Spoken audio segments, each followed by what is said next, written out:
What's going on, YouTube? Welcome back. My name is Pete Logical, and today I am going to give you my review of Wolfman.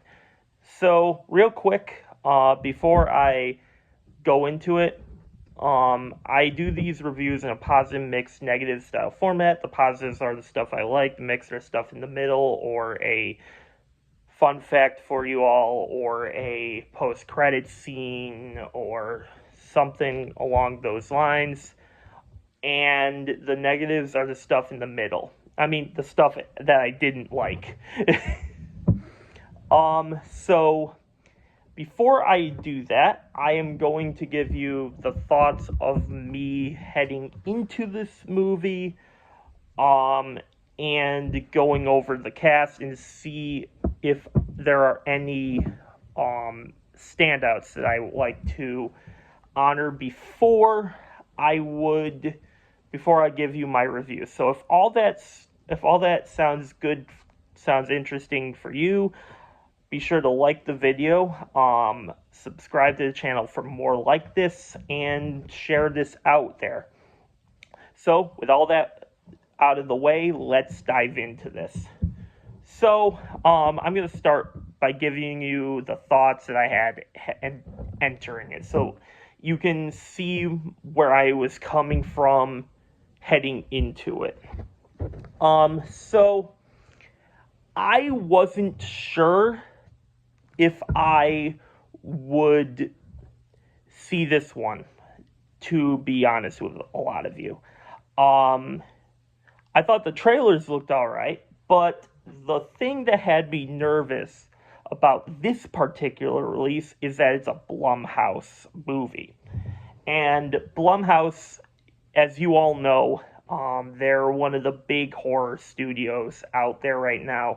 And for me, they've released a lot of movies that I liked. Some stuff I thought was okay. And there was also a lot of stuff that I thought didn't work at all. Like Night Swim, for instance, like Imaginary, I didn't hate it, but I didn't think it was spectacular either.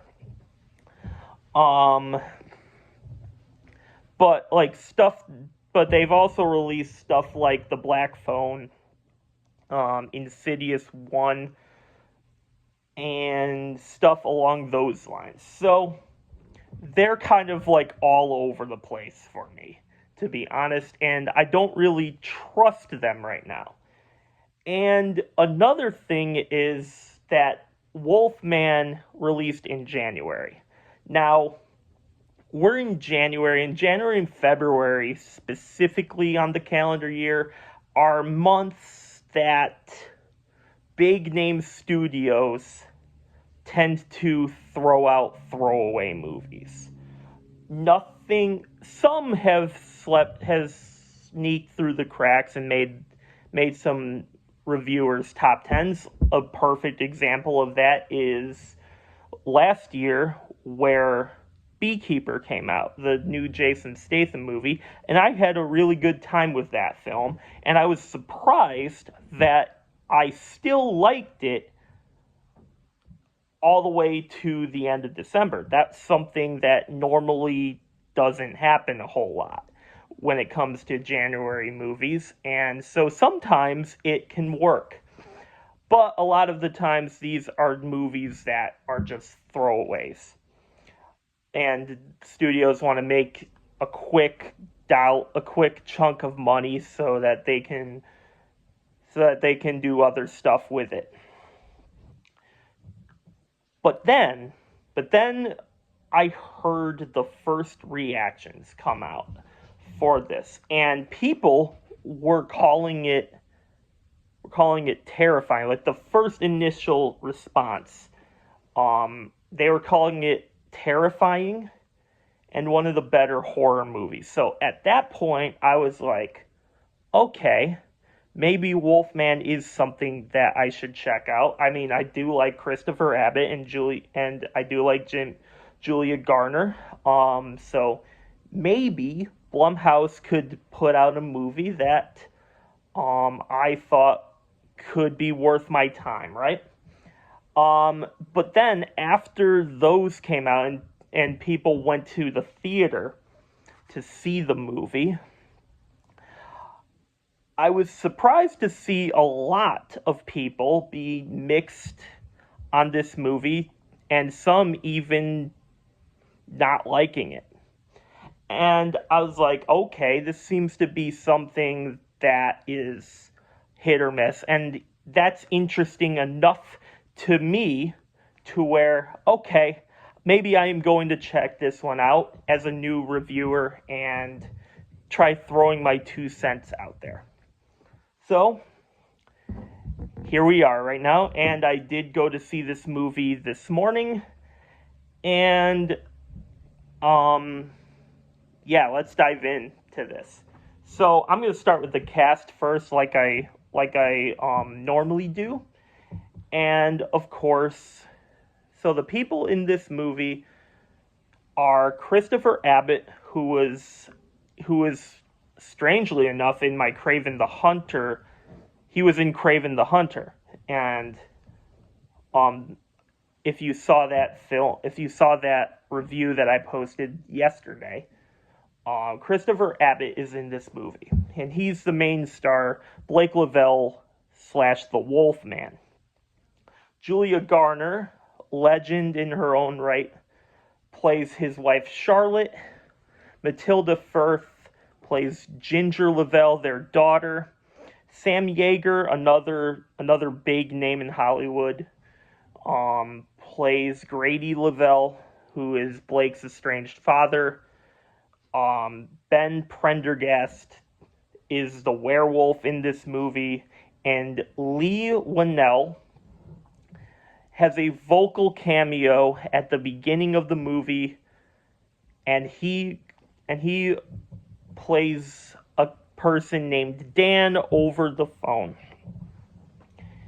So that's the cast. If I were to give my standouts, and again, this isn't a positive on the film or a negative, if I were going to give a couple honors out there for this, I would probably give it to Christopher Abbott and Julia Garner. I think overall, they were the best characters and the ones that I felt were more interesting in this film. So, with all that out of the way, let's dive into my thoughts. All films subjective, so these are just my thoughts. It's completely okay if you disagree with me. As art touches all of us in different ways. And I try being as upfront as I can on these reviews, being as authentic and real with all of you if I liked something, and same to my negatives. If I disliked something, I'll be upfront, and I try giving everything a fair chance. So I don't like BSing anyone to thinking that I liked something or that I didn't like. So, with all that out of the way, let's dive into my positive, mixed, and negative. Alright, so starting with the positives, this is a horror movie, and it is, so the main goal of a horror movie, as we all know, it's to make us uncomfortable, or to horrify us, hence the name horror movie. And while I don't think this was terrifying or the scariest thing I've ever seen in my life, and I don't think this is going to be the scariest film of the year by any stretch of the imagination. If it is, we've had a bit of a down year in horror. If this is the scariest thing that's come out this year.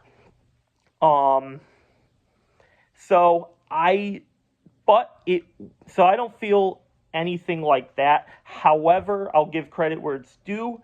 I did feel uneasy at many points in this film. It's set up like a tragedy, so you're watching a character like start off at a high in his life, and then over the course of the film, watch his descent. And so there's a bunch, while watching that, there is a bunch of things that made me go, that's not great for me. I don't like that. That kind of stuff. There were a couple jump scares that did get to me and maybe go, whoa. But again, it's nothing that like I haven't seen already before. And yeah. So but it did make me uneasy, and that's the first positive. The second one is the story of the film. Again, this is a non-spoiler review. So,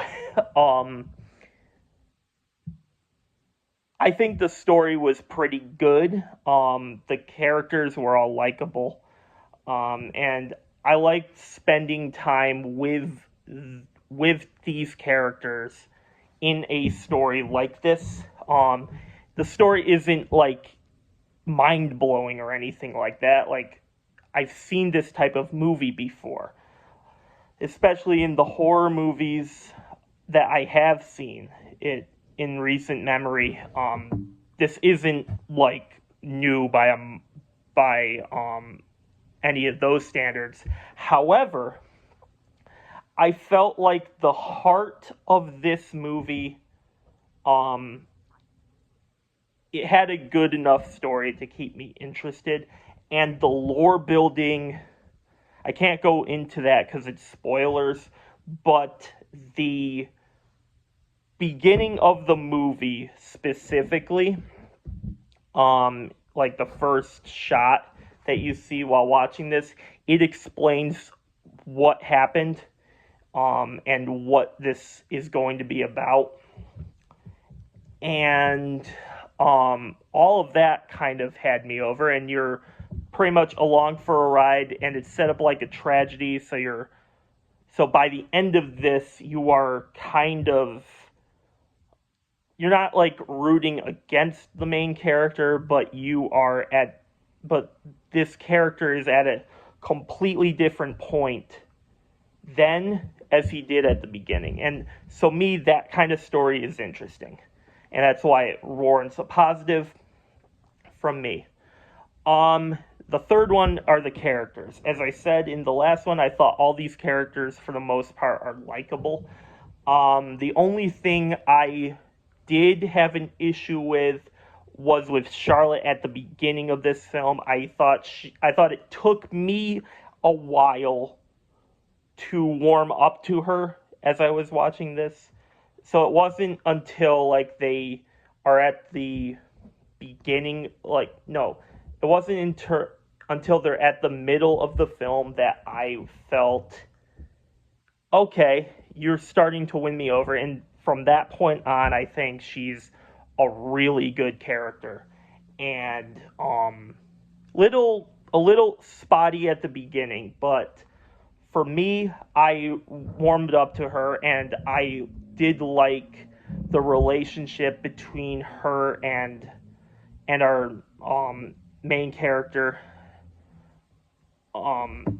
throughout the movie. I thought they did an excellent job, and all these characters are likable. So the fourth thing is I touched on this in the last section where I said all the characters are likable. And as it relates to the lead characters, the ones that we're on this journey with, I like the relationships that they all have with each other. They're a very tight core group of characters. willing to like literally die to make sure that they're all right, and that's pretty cool to see. The relationship between Blake and Ginger is like that of any father-daughter relationship that you can. I'm sure you know what I'm getting at, but Ginger is Blake's life, and he will stop at nothing to make sure she's safe. And same thing with Julia as it relates to Blake as well. All these characters are tight group for the most part, and I think they're all likable, and it was fun to spend some time with these characters for those reasons. The next one, and I hinted at this in the, like, I think I hinted at this in before, but I like all the practical effects, particularly when it relates to Blake as it goes on in the movie. I can't really say what happens because of spoilers, but the practical effects that they use on Blake specifically is pretty good, because it made me uncomfortable watching it. And I think if that's the goal they were going for, they did a great job. Another thing is the camera. There are a bunch of these little moments in this film where the camera will shift angles and to really focus on the environment of what's happening. And for that, I think they did a really good job in that, and it definitely made me more uncomfortable watching it. Even though I've seen those things used before in other movies. Specifically, there's a mountain scene where a car goes off a cliff, and it kind of reminded me of the scene from Jurassic Park. That's all I'll say in this there because of spoilers, but stuff like that where the camera goes from being on our characters, then shifts around enough to where it focuses on the environment, and that's good. Another thing that happened with the camera is when Blake is, I guess we'll use the term sick, and that's the term they use for this.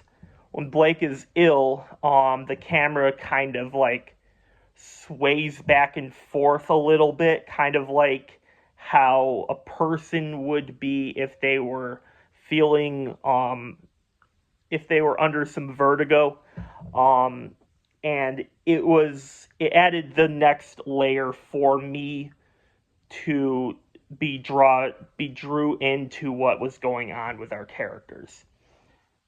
And the final one here is all the action with the werewolves. I think some of these shots with our werewolf characters were awesome. And it's been a while since I've seen a werewolf movie. And this is honestly one of the I'm not going to use the term better ones because for me this movie was kind of meh, but it's been a while since I've seen a werewolf movie, so off the top of my head, this is probably among the better movies in that genre, even though I think this is kind of mess. So let's move on to the mixed. And this one is interesting because I had no idea about this being a thing until I was writing this review in the afternoon. And that is, this is a second remake of a movie from the 40s. And I'm like, okay, that's interesting. I didn't know that there were others. So I might have to go back and watch them because I'm curious to see how this one compares to the original. And the second one is and this one I've used in other reviews in the past, but I think it also applies to this. So, if you go into watching this, how you feel entering it, well, I think that will either make you like the film more or not like the film, or like it less, depending on your expectations. So if you are going into this expecting a movie like American Werewolf in London, just with modern twists and story and all that fun stuff, as that's the greatest werewolf movie ever. So if you're looking for that, I think you're going to be disappointed with this movie. But if you're going into this with an open mind like I did, I think you'll be somewhere. I think you'll leave the theater thinking, okay, that was all right. It doesn't have to be your favorite movie or anything. But it just all depends on how excited you are to see this. So, with that out of the way, let's move on to the negatives.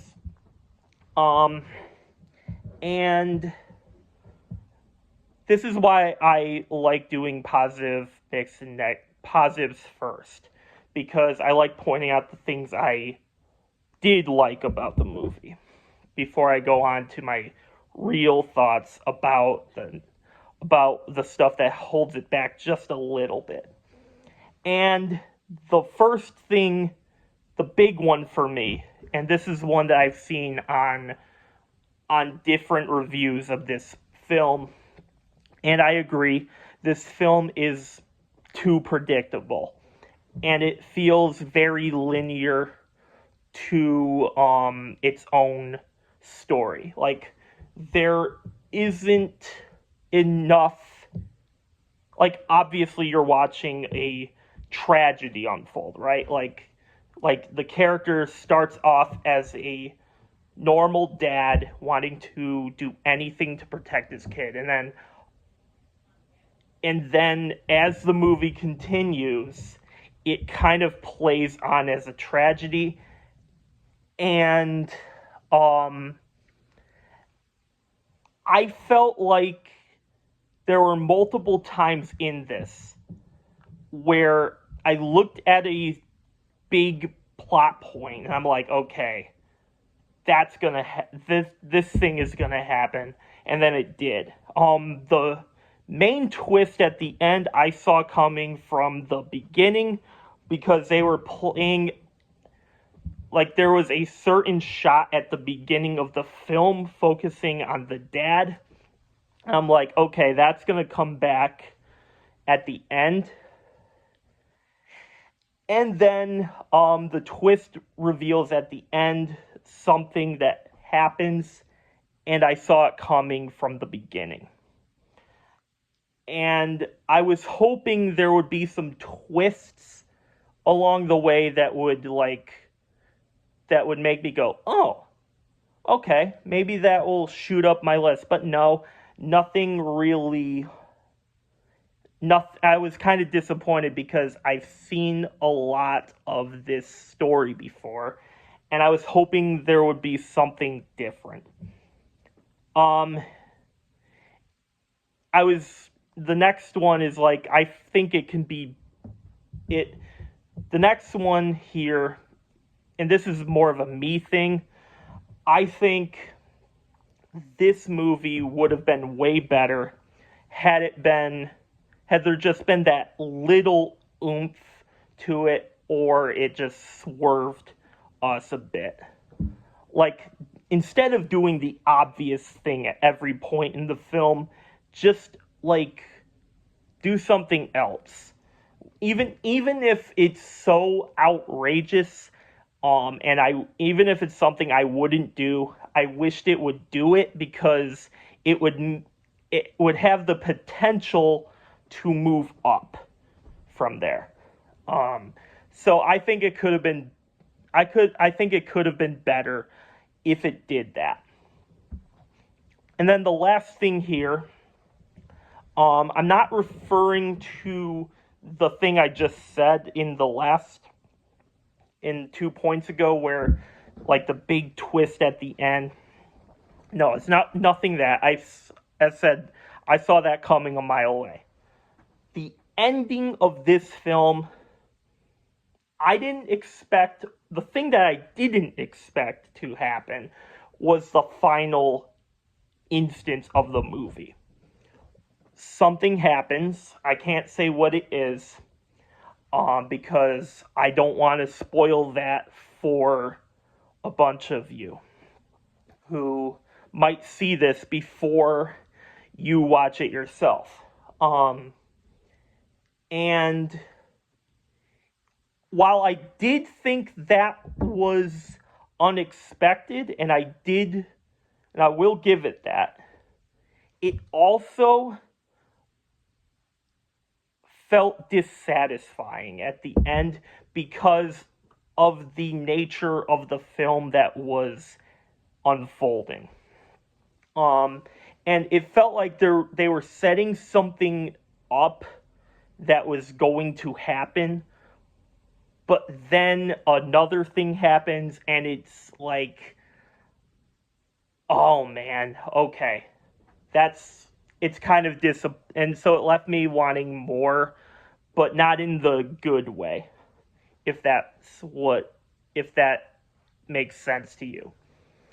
All right, and those are my thoughts about all of the things relating to the film.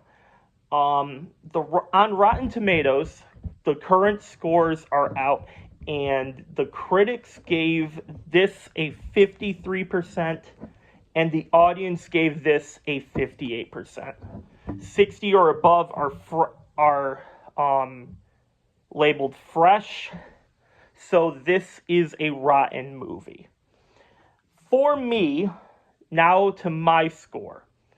So if you watched my Craven video, this was the first time I did this, but so this will be the second official time here. But I'm going to give you my score out of 5, and then I am going to give you my percentage, like the critics and the audience do. So I'm going to give this a low 3 out of 5, and I'm going to give this movie a 59% out of 100. So if you are a die-hard werewolf movie fan and you love this type of movie, I think you can go ahead and watch this. But don't expect American Werewolf in London type of movie. Or you can wait to stream this one, or just not see it in the theater. So that's all I got for you, and until the next time, later.